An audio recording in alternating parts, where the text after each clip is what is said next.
Alors, dans cette vidéo, nous allons parler de comment activer rapidement votre glande pinéale, avec un potentiel surhumain pour ne plus jamais faire marche arrière. Comment éveiller le fameux troisième œil? J'ai reçu des questions, et avant d'entrer dans les détails, je tiens à expliquer pourquoi il est important de comprendre qui devrait ou ne devrait pas essayer cela. Il s'agit d'une pratique très puissante et irréversible. C'est pourquoi il est crucial de vérifier quelques points que je vais partager maintenant. Ne vous précipitez pas pour suivre la technique sans tenir compte de ces informations préliminaires. Je vais commencer par souligner ce qu'est le troisième œil. Il est considéré comme le centre spirituel, mentionné dans plusieurs textes comme les Upanishads, le Bhagavad Gita et même dans la Bible. Il est situé entre les yeux, où réside la glande pinéale. Si vous avez déjà entendu parler de la glande pinéale, vous pouvez être conscient de sa nature mystérieuse et spirituelle. De nombreuses cultures anciennes croyaient que le troisième œil est le portail de la connexion spirituelle. Pour mieux comprendre, pensez à la glande pinéale comme à une partie incroyablement profonde et spirituelle de votre corps. Des chercheurs comme Joe Dispenza, dans son livre Surnaturel, explorent la relation entre la glande pinéale et la spiritualité. Étonnamment, la glande pinéale possède des cristaux qui ont leurs propres récepteurs, ce qui ajoute une couche de mystère et de fascination à cette région du corps humain. Beaucoup de ces récepteurs fonctionnent de manière similaire à un œil. C'est comme si votre glande pinéale avait sa propre version d'une cornée et d'une rétine. C'est incroyable de penser qu'il y a des récepteurs de lumière là-dedans, et nous découvrons encore les secrets derrière cela. Ainsi, il devient de plus en plus clair que c'est votre troisième œil. C'est là que les choses commencent vraiment à devenir fascinantes et un peu étranges. Pensez à vos rêves, flotter, parler avec des personnes décédées, faire des choses folles. Cela se produit parce que des substances chimiques, comme la mélatonine et la sérotonine, qui influencent nos rêves, sont sécrétées et coordonnées par la glande pinéale. C'est plutôt cool, non? Mais les choses deviennent encore plus étranges lorsque nous parlons de psychédéliques. Je n'ai pas d'expérience personnelle avec des choses comme l'ayahuasca ou le DMT, ces substances puissantes qui ouvrent des portes vers d'autres dimensions de l'esprit. Je respecte ceux qui les utilisent, mais ce n'est pas pour moi en ce moment de la vie. Lorsque vous consommez du DMT ou de l'ayahuasca, vous libérez essentiellement ces substances naturellement, et c'est pourquoi les gens ont des visions si intenses. Certains rapportent des rencontres avec des entités géantes ou même des êtres négatifs ou positifs. Cela semble fou, mais de nombreuses personnes ont des expériences profondément positives avec cela. Chacun a son propre chemin, n'est-ce pas? Pas de jugement. C'est presque comme si vous viviez un rêve lucide, tout en étant pleinement éveillé, observant ces visions qui émergent de l'Amazonie. Si vous prêtez attention aux témoignages des personnes ayant vécu cela, et entendez parler de la connexion avec la mère Terre, la nature, les serpents et la pipe, tout cela semble être un rêve dont vous êtes conscient et éveillé. L'ayahuasca, l'un des composés psychédéliques présents dans ce processus, libère le DMT, la diméthyltryptamine, qui est responsable des voyages psychédéliques. On dit que le DMT est également sécrété par le corps à des moments significatifs, comme à la naissance et à la mort. Vous avez déjà entendu cette expression « votre vie a défilé devant vos yeux ». Eh bien, c'est comme si c'était le DMT qui était libéré, créant un pont entre le plan physique et le plan spirituel. C'est une idée fascinante, n'est-ce pas? Maintenant, cela nous amène à l'importance du troisième œil. Avant que je ne partage l'exercice avec vous, comprenons deux choses importantes. Premièrement, la plupart des glandes pinéales des gens sont fermées, pas ouvertes. Ce n'est pas comme si c'était un œil qui s'ouvrait et se fermait, mais plutôt comme si la glande était calcifiée, durcie. Vous vous souvenez que j'ai mentionné les récepteurs de vision et les cristaux autour de la glande pinéale? Si votre glande pinéale n'est pas active et souple, elle ne peut pas sécréter correctement les hormones. C'est pourquoi il est crucial de comprendre comment tout cela est connecté avant de passer à l'exercice. Parlons de quelque chose d'intéressant. La connexion entre une glande pinéale saine et une expérience spirituelle plus profonde. C'est comme la relation entre les coureurs et un cœur en bonne santé. Lorsque vous courez beaucoup, votre cœur se renforce et pompe le sang plus efficacement, n'est-ce pas? Eh bien, c'est à peu près pareil avec votre glande pinéale. Si vous suivez quelques étapes spécifiques, vous pouvez décalcifier et ouvrir cette glande. Malheureusement, nous n'avons pas le temps d'entrer dans les détails maintenant, mais il existe des suppléments et même boire de l'eau pure qui peuvent aider à cela. Voici le problème. De nombreuses personnes ont leur glande pinéale fermée, non seulement physiquement, mais aussi spirituellement. Elles peuvent être dans un état vibratoire plus bas, ce qui empêche la connexion spirituelle. Les toxines dans notre environnement jouent un rôle à cet égard. Certains croient que le fluor présent dans l'eau publique peut calcifier la glande pinéale, la fermant. Il y a aussi des pesticides, des herbicides et de la pollution de l'air dans les grandes villes qui peuvent affecter notre santé, y compris la glande pinéale. Il existe même des théories du complot intéressantes à ce sujet, suggérant que des substances telles que le fluor sont utilisées pour rendre les gens plus dociles et obéissants. Pensez-y, si vous vouliez contrôler une population, ne serait-il pas intelligent de bloquer leur centre spirituel qui nous relie les uns aux autres et à notre moi supérieur? C'est une idée intrigante, n'est-ce pas? Alors, il y a cette théorie du complot sur le fluor transformant les gens en robots obéissants. Mais ne nous perdons pas là-dedans maintenant. Concentrons-nous sur ceux qui ne devraient pas essayer d'ouvrir la glande pinéale. Pas besoin de paniquer, d'accord?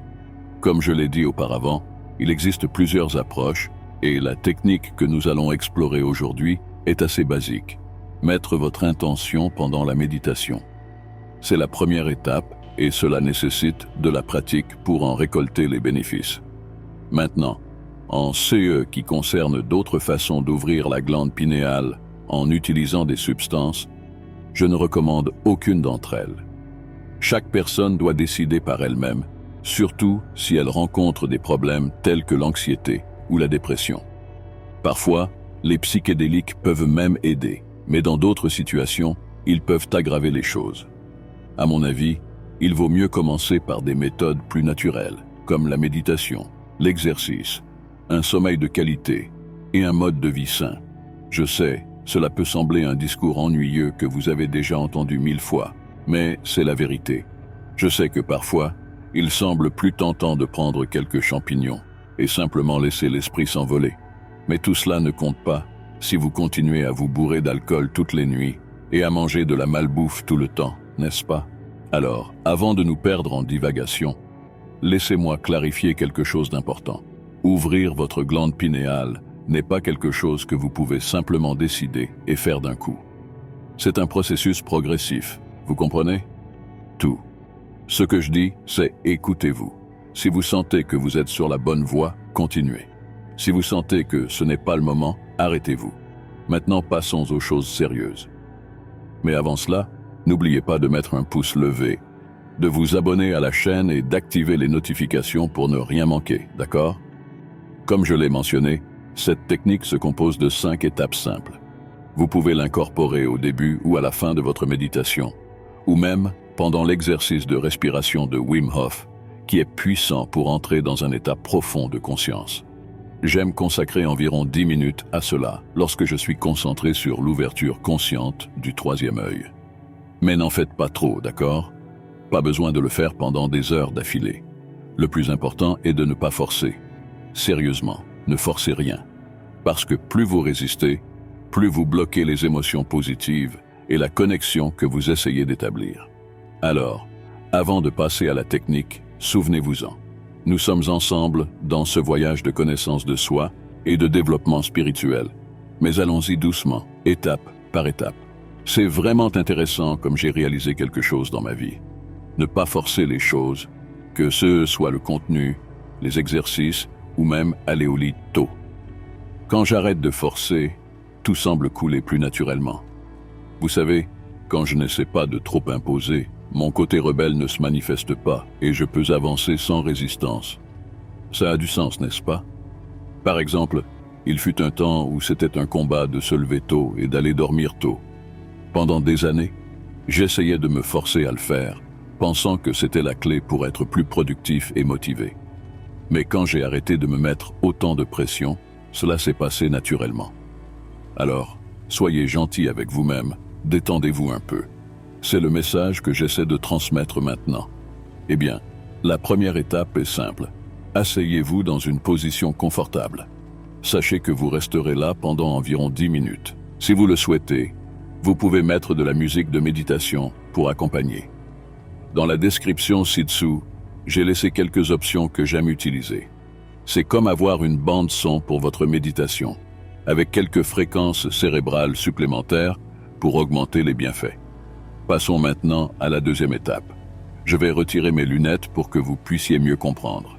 Je veux que vous fermiez les yeux et dirigiez votre attention vers votre troisième œil, situé entre vos sourcils. Une façon simple de le faire est de fermer les yeux et de regarder diagonalement vers le haut, comme si vous vous concentriez sur quelque chose dans l'espace entre les sourcils. Vous n'avez pas besoin de loucher, juste un regard doux vers le haut. Maintenant, les yeux fermés et votre attention sur le troisième œil, passons à la troisième étape, la respiration. Je vais vous guider dans une série de 6 respirations. Inspirez profondément par le nez, en remplissant le ventre, et expirez doucement par le nez ou par la bouche pendant 6 secondes. Faites cela 10 fois de suite. Cela vous aidera à vous calmer et à vous concentrer. Après ces respirations, passons à la quatrième étape. Toujours les yeux fermés et concentrés sur le troisième œil, je veux que vous imaginiez une lumière pulsante autour de vous. Ça peut être une lumière dorée ou blanche, à vous de décider. Vous vous rappelez que la lumière blanche est la somme de toutes les couleurs? Comme dans l'album The Dark Side of the Moon de Pink Floyd, lorsque la lumière blanche est divisée, elle crée un arc-en-ciel. C'est ce que nous voulons. Visualisez cette lumière pulsante autour de votre troisième œil, apportant clarté et énergie à cette région. Une autre chose importante que je veux mentionner avant de passer aux étapes suivantes concerne le système des chakras, qui est coloré comme un arc-en-ciel. Comme je l'ai expliqué dans le guide scientifique des chakras, il y a 7 chakras principaux, chacun associé à une couleur spécifique. De plus, en musique, il y a 7 notes dans une gamme: Do, Ré, Mi, Fa, Sol, La, Si.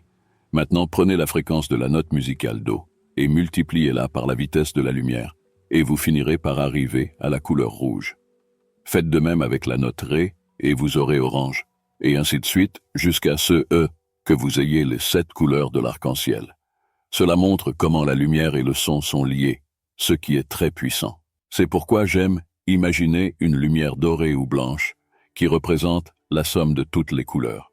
Une autre couleur que vous pouvez visualiser est le violet ou l'indigo, associé au chakra coronal. Pendant mes méditations les plus profondes, je remarque parfois de petits éclairs de lumière violette et bleue, presque comme un économiseur d'écran.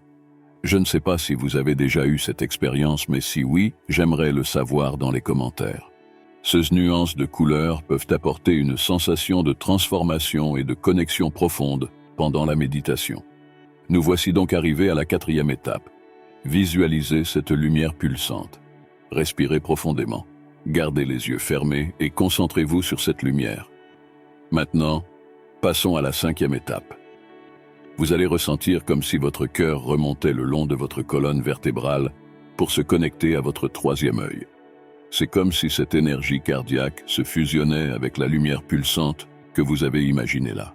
Cette connexion entre le cœur et le cerveau est quelque chose de fascinant et largement étudié aujourd'hui. De nombreuses recherches montrent comment le cœur influence le cerveau et vice-versa. Vous allez ressentir la puissance de votre cœur pendant cette méditation. Cela peut être de l'amour, du bonheur ou même de la tristesse, tout concentré là. C'est une expérience profonde de ressentir toutes ces émotions et de percevoir comment elles se connectent à votre troisième œil. Je sais que cela peut sembler beaucoup à absorber d'un coup, comme une liste de tâches. Mais je veux simplifier les choses pour vous. Le mot-clé ici est l'intention. Cela peut sembler répétitif, mais c'est incroyable comme l'intention est puissante. Il y a une histoire très intéressante à ce sujet dans un livre de Joe Dispenza. Il a eu un grave accident et on lui a dit qu'il ne marcherait plus jamais. Je me souviens d'une histoire incroyable à propos de Joe Dispenza. Il a subi une grave blessure à la colonne vertébrale qui l'a laissé paralysé ou avec une mobilité réduite quelque chose comme ça. Les médecins ont suggéré une opération, mais avec des attentes faibles. Et que fait-il? Il a refusé l'opération et a décidé de tout reconstruire dans son cerveau. Il s'entraînait mentalement, visualisant chaque partie de sa colonne vertébrale, vertèbre par vertèbre, mouvement par mouvement. Au début, c'était lent et difficile, mais avec le temps, il est devenu plus rapide et plus précis dans sa visualisation. Et devinez quoi? Après environ 60 jours ou 6 mois, lorsqu'il est retourné chez le médecin pour une consultation, il a choqué tout le monde. Il a dit qu'il marchait non seulement, mais qu'il était complètement guéri. Les médecins étaient perplexes, appelant cela un véritable miracle. Cette histoire illustre le pouvoir incroyable de l'intention. Vous pouvez être sceptique, penser que c'est juste une illusion ou un effet placebo, mais l'effet placebo est réel et prouvé en médecine. La simple croyance que quelque chose va fonctionner peut déclencher une réponse de guérison dans votre corps. Je ne dis pas de faire semblant ou de vous tromper. Je souligne simplement le pouvoir de l'intention. Quand vous croyez sincèrement que quelque chose va fonctionner, votre corps répond en conséquence. Alors, ne sous-estimez pas le pouvoir de l'esprit et de l'intention dans votre parcours de guérison et de transformation. Alors, vous êtes là. Vous vous concentrez sur l'intention. Vous mettez toute votre énergie sur votre troisième œil, le visualisant clairement dans votre esprit, tout en respirant profondément. Cette lumière que vous avez imaginée, elle amplifie cette intention, la rendant encore plus puissante.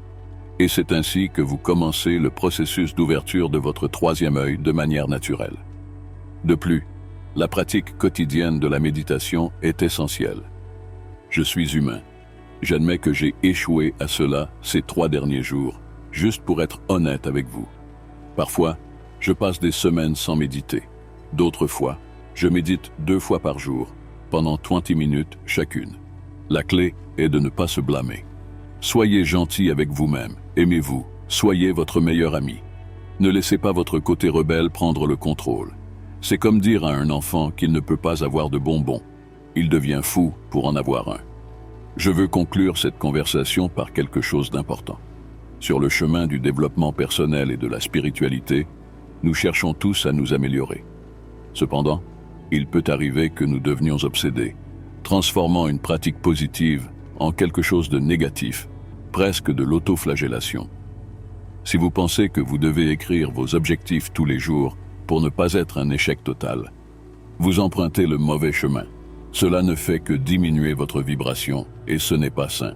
J'ai déjà été à cet endroit aussi. Au début de mes 20 ans, j'étais obsédé par le fait de tout faire parfaitement. Juste de la discipline, de la discipline, de la discipline. Mais j'ai réalisé que toutes ces pratiques positives, comme la méditation et la définition des objectifs, devraient être des sources d'amour et d'acceptation de soi, pas de critique et de jugement. C'est essentiel pour maintenir une mentalité saine et une vibration élevée. Il est important de reconnaître quand nous en faisons trop, même dans les choses qui sont censées nous faire du bien. Comme lorsque vous allez à la salle de sport en vous disant « Je vais me forcer à y aller ». Vous finissez par ignorer les signaux de votre propre corps. Et qu'arrive-t-il? Vous vous épuisez, vous manquez d'énergie, même si l'idée d'aller à la salle de sport devrait vous dynamiser. C'est un rappel d'être gentil avec soi-même, avant tout. Si quelque chose fonctionne pour vous, continuez à le faire. Si la méditation vous fait du bien, persévérez. Si vos objectifs vous motivent, restez concentrés sur eux. Faites confiance à ceux qui fonctionnent pour vous et avancez avec cela. Parfois, c'est tout ce que nous avons besoin d'entendre.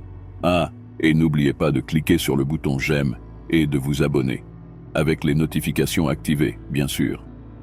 Et si vous avez quelque chose à ajouter, un conseil ou une histoire à partager, laissez-le dans les commentaires ci-dessous. J'adore interagir avec vous et apprendre de vos expériences.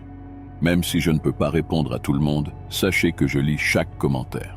Et bien sûr, je vais laisser ici une playlist impressionnante dans laquelle j'ai déjà mis les principales vidéos dont vous avez vraiment besoin pour activer votre troisième œil. Et en plus de cela, toutes les informations dont vous avez besoin de savoir, comment faire, comment activer, comment décalcifier. Et croyez-moi, chaque vidéo est simplifiée pour que ce soit simple et facile pour vous. Ne manquez pas ça. Merci d'être ici. On se voit dans la prochaine vidéo. D'ici là, souvenez-vous, arrêtez de vous complaire et commencez vraiment à vivre. À plus.